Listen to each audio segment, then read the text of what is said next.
Hello and welcome to Nameless Media. I am your host, I don't have a name, and that is why the channel is called that. The other day, I had a short conversation with one of my good friends about the Oscar nominations, and he said something that really stuck with me. He said that from looking at the nominations briefly, he would think that only 5 movies came out last year. And this gave the impression that the Academy has significant recency bias. Now, I love the Oscars. Award season is my favorite time of year, but he makes a really good point. There are many people who feel that the nominees and winners at the Academy Awards do not accurately reflect the best films of the year. And as a result, there are a lot of people who don't care about the Oscars. Oftentimes, there will be a small list of films that will tend to get nominated over and over again across many different categories at the Oscars. And most of the time, the films on that list tend to be released later in the year. Studios will release films that they feel are most likely to win awards near the end of the year, specifically to leverage recency bias on the awards circuit. For example, Wicked and A Complete Unknown, 2 films that received a lot of nominations at the Oscars, were just released in November and December of last year, respectively. And furthermore, certain films such as The Brutalist didn't receive a wide release until January of the following year. Now, there's certainly something to be said about how films that dominate the cultural conversation throughout the year will tend to be shut out of the awards conversation due to recency bias. But I want to focus on a different issue today. Sometimes film distributors will come across a great film that receives massive critical acclaim at film festival premieres early in the year. These distributors will give those films small-scale, limited releases late in the year in order to create buzz in industry circles and also to ensure that those films qualify for that year's awards ceremonies. These distributors will then wait until after that year's awards nominations are announced early the following year before giving those films wide releases, allowing the public to see them. The idea is to use Oscar nominations to carry that film's marketing, but if you want a film to be seen by a lot of people, I don't think that this is an effective strategy. Now, I personally am willing to see a movie just because it's nominated for Oscars. I keep up with awards buzz and word of mouth from festivals and November limited releases, but none of my friends care about any of that. They're not as chronically online or letterboxed brain rotted as I am. I don't think that studios should lean on the Oscars in order to sell good films. If they want to preserve the cultural significance of the institution, they should push good films earlier in the year in order to get people to watch the Oscars. Imagine if a movie like Sing Sing got a wide release in November, allowing it to develop a larger fan base and a greater presence in the cultural consciousness. Maybe then it could have made it into Best Picture. Nickel Boys is a movie that is just now getting a wide release, and studios want you to watch it because of an award ceremony that you probably don't care about.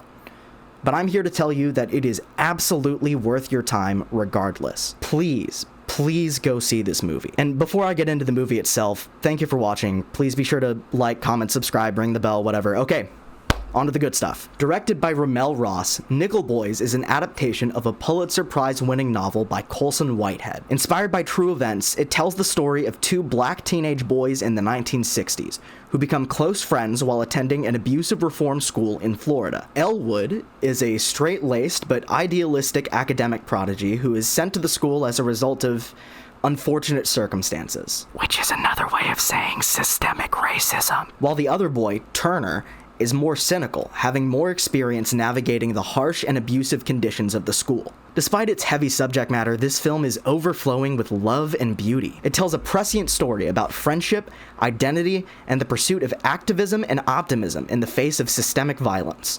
The movie is deeply haunting and oftentimes a little bit abstract, and as a result, I feel that this is a deeply spiritual film. Quick side note, while Nickel Boys is a fully unique and singular work, in my mind it feels closely related to 2 other recent and popular films, namely Aftersun by Charlotte Wells and Moonlight by Barry Jenkins. If you like those films, I'm pretty confident that you'll like Nickel Boys. And if you end up liking Nickel Boys without having seen Aftersun or Moonlight, I strongly encourage you to check those out next. I'll talk more about Aftersun later, but Nickel Boys reminds me of Moonlight mostly because both films are about coming of age as a young black man in Florida. But while Moonlight explores how queer identity intersects with blackness and masculinity, Nickel Boys focuses more on the platonic bonds between men, at least as far as I could tell. And while both films depict social violence, in Nickel Boys, it's more explicitly framed within the context of the systemic racial oppression perpetuated by this school.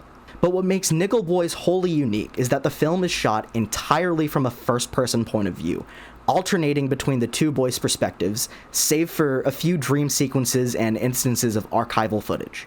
While I think this choice is brilliant, it's proven to be somewhat divisive. It hasn't worked for everyone, and it may not work for you.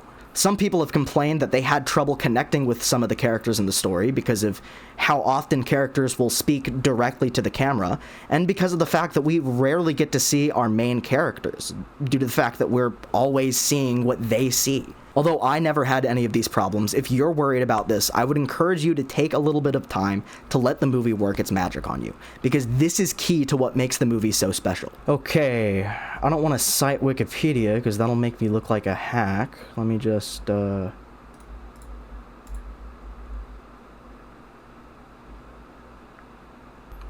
Cool.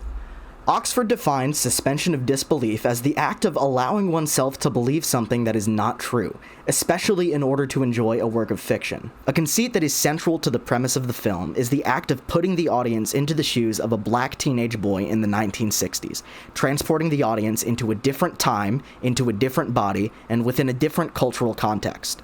Obviously, that's not something that can be done in real life. I personally will never be able to fully understand what it's like to be black in America, and especially not during the Jim Crow era. But this artistic choice creates a novel mechanism by which audiences can see and hear from the perspective of a fictional person in that position, and as a result, come to understand that position and its ramifications a little bit better.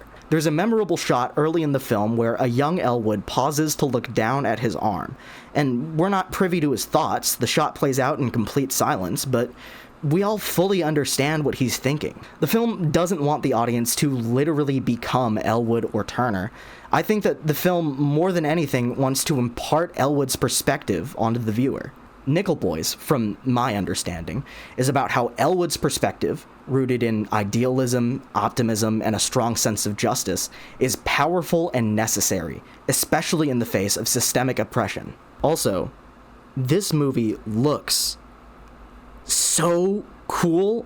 Oh my goodness, I love how this movie looks. The first-person perspective is rich with opportunity for gorgeous and layered imagery, and I think that the film leverages this opportunity to its greatest potential. The first part of the film is shot entirely from Elwood's perspective, so we rarely get to see him. When we do, he's always framed in mirrors or other reflective surfaces, but my favorite shots are those that show him in the reflection of a window. I think these shots in particular, with multiple layers of imagery superimposed over one another, are composed in a very gorgeous manner. Furthermore, once Turner is introduced, we actually get to see our protagonists more often. As they speak to each other, the perspective switches back and forth in order to create a shot-reverse shot setup that's fully consistent with the film's first-person conceit. It gives the impression that as the boys get to know each other, and as we get to know them, they also come to better understand themselves. I previously mentioned how some people have trouble with the fact that characters frequently speak directly to camera, but I certainly don't have a problem with it. Anjanou Ellis-Taylor gives a masterful performance as Elwood's grandmother while delivering most of her dialogue directly to camera. I think she deserves much more recognition from awards bodies for her work in this film. Following a particularly harrowing and violent sequence, there's a scene where her character appears and gives the POV character a hug. And that scene genuinely made me tear up the first time that I saw it. There was so much warmth and catharsis and relief in that moment, and I think it perfectly illustrates her role as a key source of optimism for the boys. Another particularly memorable moment regarding dialogue directly to camera comes later in the film at a boxing match. Of course, most of the time we don't see our main characters because we inhabit their perspective, but in this scene, we take Turner's perspective as Elwood turns to him and says, "This is not the fight," referring to a wider systemic fight for equality against Jim Crow, societal prejudice, and the abuses of the school. Some might say that this manner of delivery is a little bit on the nose. The main character literally turns to the audience and says one of the main themes of the film. But for a film as abstract and subjective as Nickel Boys, I think it's perfectly fine to leverage the first-person perspective to explicitly call out one of the core themes of the movie. I thought it worked well within the context of the scene. I found it to be pretty effective, but I digress. There are a number of moments in this film, especially near the beginning, that speak to the subjectivity of memory to great effect. And these are the moments that reminded me most of After Sun.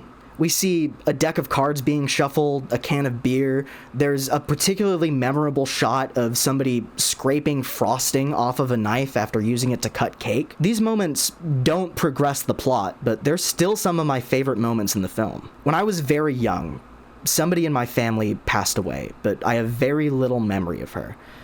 I don't remember any specific times that I spent with her because I would have been like 3 years old, but I do remember traveling to the city where much of my extended family lives and being told that I was being taken to see some relatives.